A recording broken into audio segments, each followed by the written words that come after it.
Hello Stampin' Up! Friends, this is Patty Bennett. I blog at pattystamps.com and I am excited to share with you some information about these new stitched shape framelit dies from Stampin' Up! They're amazing. I love them. As you can see, I've been playing. When you use these in your big shot, you are going to come out with these great different shapes, and they all have the little stitching around them. So there are squares, ovals, and circles, and as you can see, I just have a little variety of them here, and each one has those little stitched lines around them. So the die itself, let's take this large oval for instance. When you take the die and put it on cardstock and run it through the big shot, it will both cut out the shape and it will make the little stitched lines around the edge. You can probably just barely see those little stitching marks in there. So that's what it will do, and it allows you to have a cute little edge on whatever it is you want to create.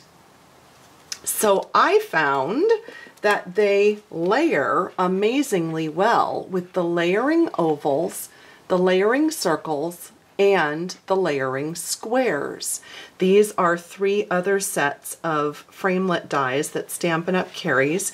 They each come with plain shapes and scalloped shapes. So I've done a little mixing and matching here, so I thought I'd show you what I did. On the red oval, you can see that I used the stitched shape framelit die. So it has the oval cutout and then the stitched shape. And I layered it onto the scalloped oval, which comes in the layering ovals. So these are going to be super fun to mix and match. So here are 3 examples of ovals. Whoops.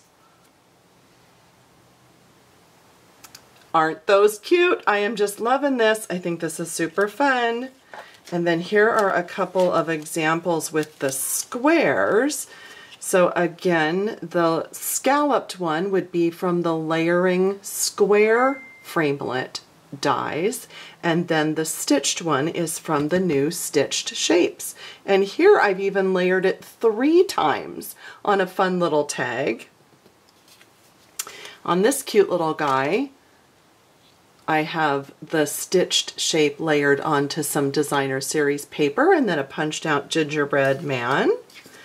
And lastly, this one also has 3 shapes.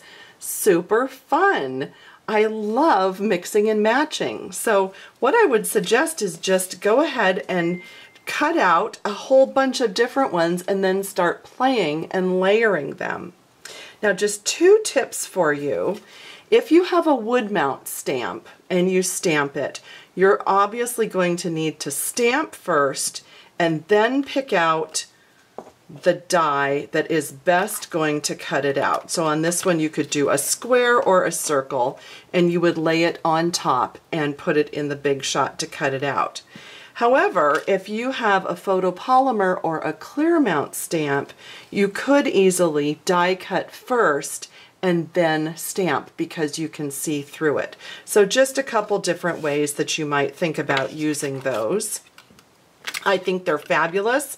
They're brand new. This is November 2nd as I'm filming this, and it just debuted, this set just debuted yesterday. So if you would like to order these, you can leave me a comment or you can go to pattystamps.com and you can place your order there.